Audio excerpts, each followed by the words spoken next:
Okay, we're going now. So this is Writer Unedited number 33, in which I am usually sitting at my desk, my writing desk, and I just chit-chat about whatever's going on in my writing life. But as you can see by the background, I am actually sitting in my living room, and there's a reason for that, which I will get to. So who else is here? Cindy says, nice colorful bulbs. Yes, yes, my Easter bonnet. Mary Jane says, hi, Nancy. I made it so great, Mary Jane. I thought you weren't going to be able to, so I'm delighted you're here. And Kelly's here. Hi, Kelly. Thank you. Glad you like my lights, Mary Jane and Kelly. They're fun. It's not the most comfortable thing in the world, but, you know, I'll leave it on for a little while. So, anyway, I'm here chatting. I actually have several things to talk about. But first, I wanted to wish a happy upcoming Easter to everyone who celebrates. Obviously, I'm celebrating with lights. And I also wanted to let you know there will be no live next week because I'll be traveling down to the Greenbrier Hotel, which I'm very excited about. I haven't been there in a long time. But the reason, all right, I'm taking this off now, and there's a reason for that too. I may put it back on later. The reason I'm sitting in my living room and not at my writing desk is that today is gotcha day for Skoda and Moby. 4 years ago, my two furry little tabby brothers came into my life and brought so much joy and love. As you all know, I adore them. And I thought I would attempt to let you meet them, which is why I'm out here. So here's the caveat. Neither one of them likes to be held at all. Moby especially does not like to be held, so it will be a very brief meeting. So don't blink, because you'll miss them. Let's see, what else does people say? Kelly says, can't wait for your new book. I'm going to show you my cover reveal soon, too. Cindy says, glad you can see the comments because we can't. No, I can see them, Cindy, thank goodness. Or they fixed your caption. I'm so happy for that. Well, yeah, sort of. And Kelly says, I've been following them since you got them. She's referring to my cats, Skoda and Moby. And Mary Jane says, love the Greenbrier. Happy Gotcha Day to the boys, too. Thank you, Mary Jane. Yes, you guys are so supportive of my kitties. So just to tell you the story of getting them. So I adopted them today in 2020, which may seem like they were a COVID adoption, but they weren't actually. I had the adoption in the works before then. But I knew I was going to be traveling right during March, and so the foster mom who had them was very kindly kept them for me for a little longer. I see I have another. Kim says, your cats are beautiful. Thank you, Kim. Aren't they? I love my boys.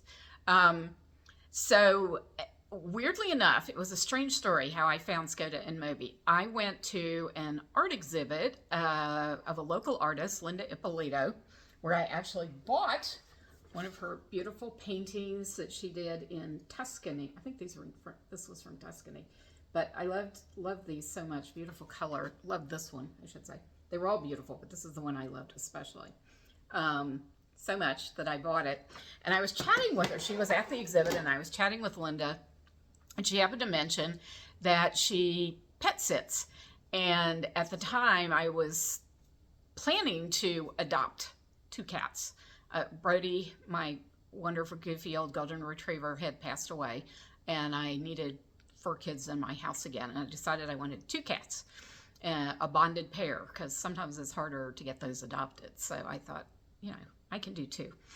I also figured they would entertain each other. So she mentioned she did pet sitting, and I said, oh, you know, I'm so glad to hear that. I'm going to, you know, keep you in mind for that because I'm planning to adopt 2 cats. And she said, oh, you know, where are you getting them? And I said, well, I don't know yet. I haven't gotten them. And she said, well, interestingly enough, I just started pet sitting for a woman who fosters a lot of cats, and she has a bonded pair that she would like to get adopted.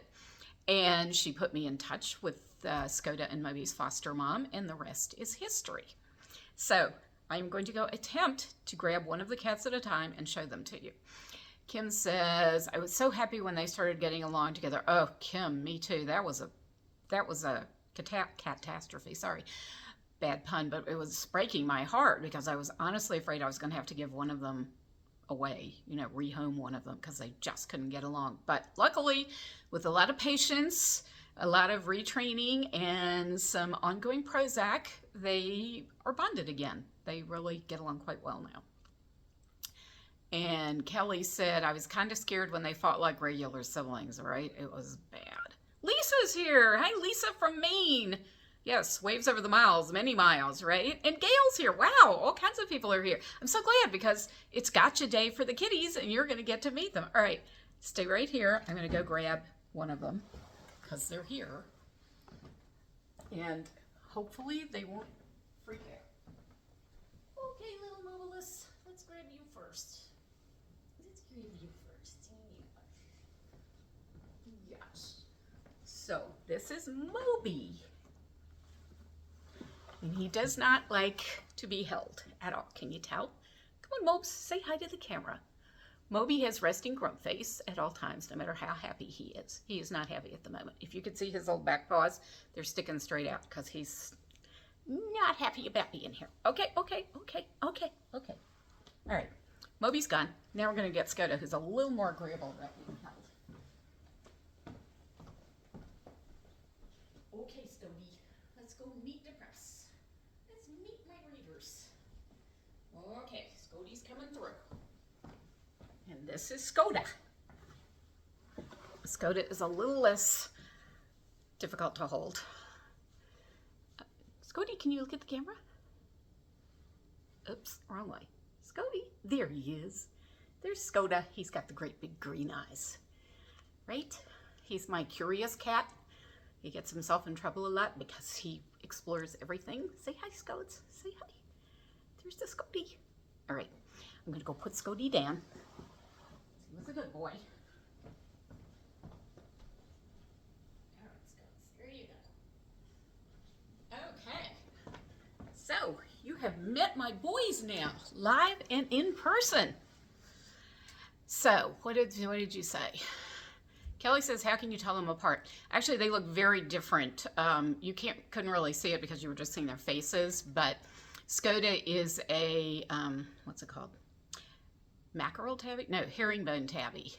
So he's sort of more broken lines, and Moby is a classic tabby, so he has swirly stripes. He almost has a target on his side.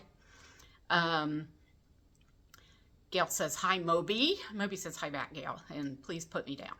Kelly says, he is adorable, isn't he? And Moby has the softest fur on the face of it. I mean, it's unbelievably soft. It's like silk. It's kind of crazy how soft it is. It's another way I tell them apart. All you have to do is touch them, and you can tell the difference. And it's not that Skoda's fur is coarse, but Moby's is just so soft. Gail says, hi, Skoda. Skoda says, meow. Kelly says, and darker in color is Skoda. Actually, I think Moby's a little darker, but it's hard to tell in this light. Lisa says mackerel tabby. Thank you, Lisa. I can never remember it's herringbone or mackerel. I don't know why I have such a problem with that. But as you know, they're pretty special little cats. I even named my independent press after them. It's called Tabby Brothers Press.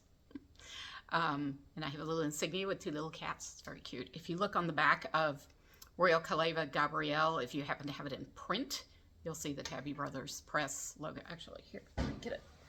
So I happen to have a copy right here.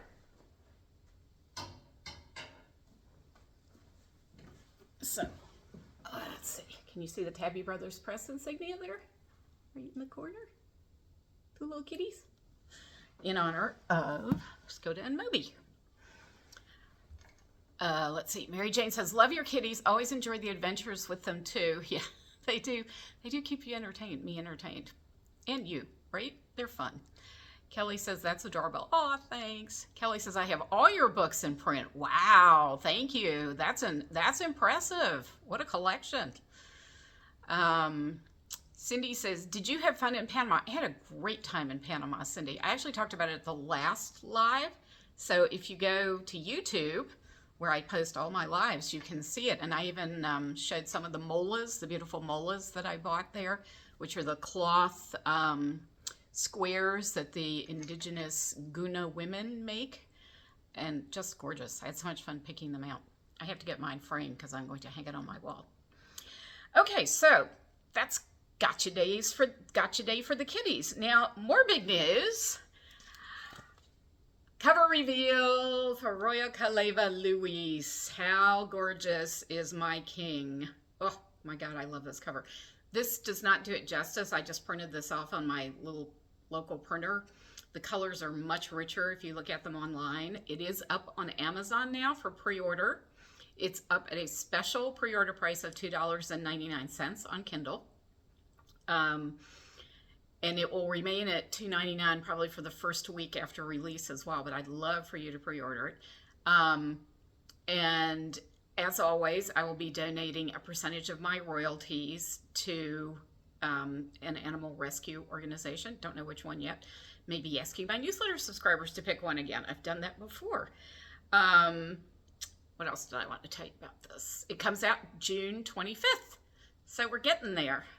And I am still working on edits for it, believe it or not. I'm still in the developmental edit stage, but the truth is I've finished the big stuff on the developmental edits, and now I'm doing the little picky stuff, because even though developmental editors don't, do copy edits, they don't worry about commas and periods and stuff like that. All right, I'm putting this down. They will occasionally notice things like word repetition. So this time in particular, I used the word however, I think 42 times in this book.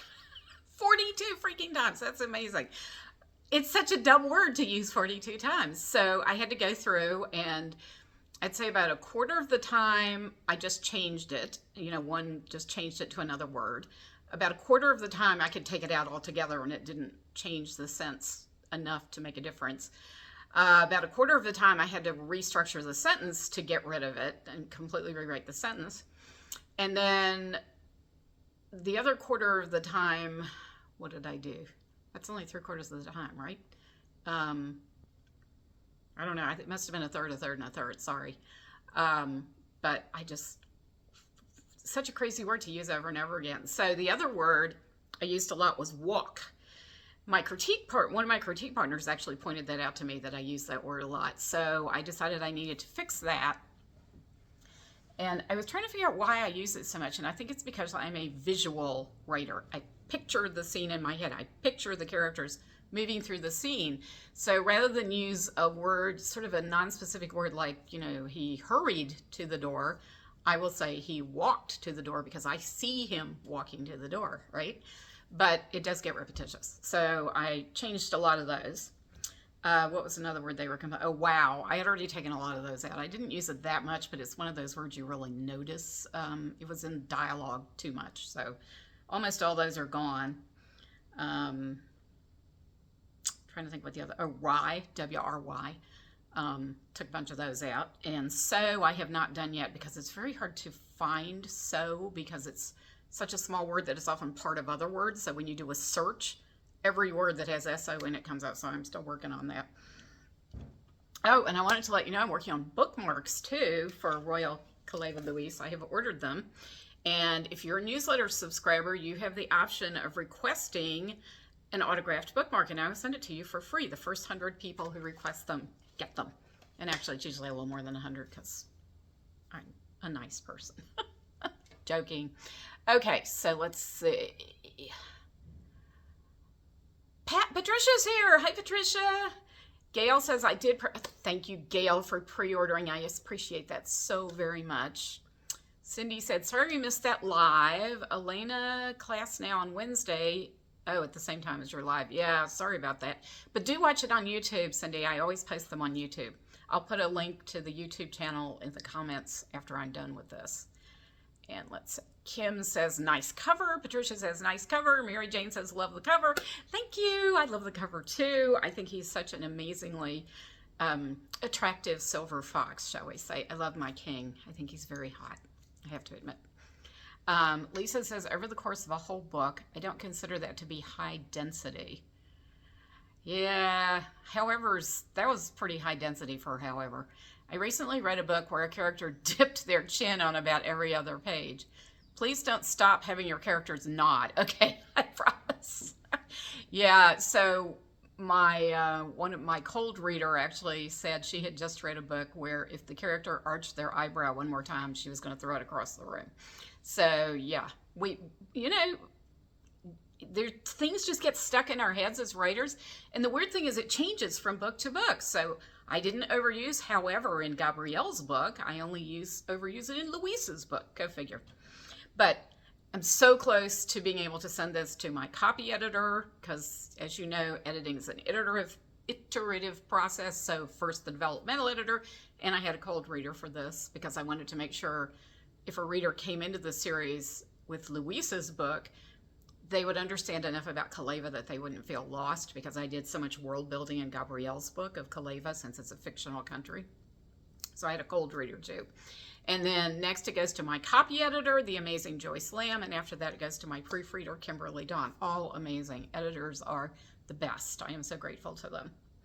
So I had a field trip yesterday into New York City. I went to the Morgan Library, the Pierpont Morgan Library, which is probably my favorite library in the world, because of course writers have favorite libraries.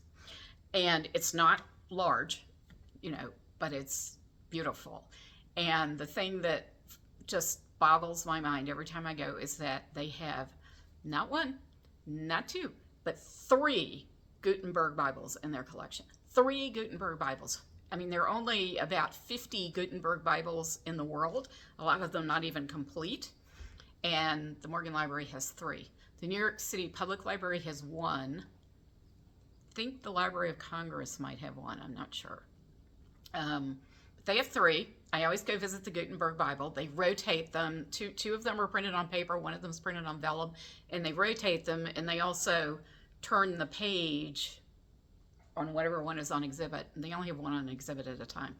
I think they turn the page about once a week or something. So you're always seeing something new when you go visit it. And of course, why am I so excited about the Gutenberg Bible? Because it was the first mass-produced printed book, printed with movable type. It was a revolution, basically. It was the beginning of the printed book in Western culture, because all of a sudden, books were not produced by hand, and so they became a lot less expensive, and so more and more people could have access to them, and I just think that's the coolest thing ever. So I always want to go visit the Gutenberg Bible when I go there. So what else was there? Because they have an incredible collection. They have, I think, the second largest collection of musical manuscripts after the Library of Congress.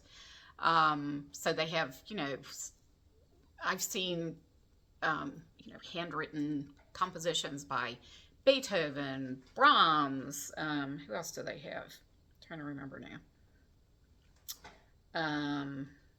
Why do I not? Oh, it's on the next page. Chopin, Mahler, Verdi, Mozart. They also happen to have a collection of scraps of paper on which Bob Dylan jotted down Blowin' in the Wind and It Ain't Me, Babe. So they have, it's a very eclectic collection, which I love. Those were not out today because they rotate what they have on, were not out yesterday because they rotate what they have on display at any given moment. But what they did have out yesterday was a manuscript of poems by Sylvia Plath that she illustrated herself, just drawings, hand-colored drawings. I had no idea she did that. There was this wooden book that had a chain attached to it because books were expensive even after the Gutenberg Bible. At the time, it was old. And they literally locked them to the shelves so people couldn't steal them. There was a book of days. One of the Morgan Library is particularly famous for its illuminated manuscripts. The librarian, who I'm going to talk about in a minute, was an expert on illuminated manuscripts, and so they have just exquisite ones. And so they had a book of days on display with all the just beautiful hand-colored decorations with the gold, leaf, and stunning.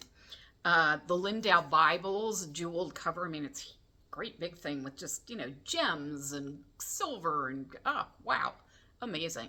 Because, of course, Bibles were treasures. And the building itself is spectacular. It's on Madison Avenue between 36th and 37th. And it's a very simple sort of classical building with 2 female lionesses. I think they're lionesses. They don't have manes at any rate. In front of it. And it was designed by Charles McKim of McKim, Mead and White for J. Pierpont Morgan, who built it as a library. It's not wasn't his house that got converted or anything. And it's just amazing what's in there. It's gorgeous, highly decorated inside, beautiful. It's got, like Della Robbia terracottas on the walls. The office, Morgan's actual office, has red damask on the walls instead of wallpaper. I mean, it's just extraordinary. And then the library part of it with just floor to ceiling bookshelves is exquisite. And I actually will be posting my pictures a little later on Facebook, just haven't gotten around to that. So you can take a look at it. But and I had lunch in the cafe. This fantastic BLT sandwich served on a tray that was, I don't know, 2 feet long or something. It was very cool serving, wooden tray. Very cool. Again, I'll post a picture. So the other thing I love about the library is the librarian. Her name was Belle DaCosta Green. So a woman who J. Pierpont Morgan hired to basically add, he already had some of the collection, but he wanted to expand it and make this into a library that eventually would be for the public, because both he and Belle DaCosta Green believed in that. But so Belle DaCosta Green was a woman, and this was back in the early 1900s when women sort of didn't get hired to do stuff like this. But she had been, and the other interesting thing is she was black, but she passed for white. You know how that happened back then. And DaCosta was not really her name. She took that name on and sort of, I think, let people believe that she was Portuguese to explain her slightly darker skin tone. That's the speculation anyway. But she was recruited from the Princeton University Library, so a little connection for me there, by Morgan's nephew.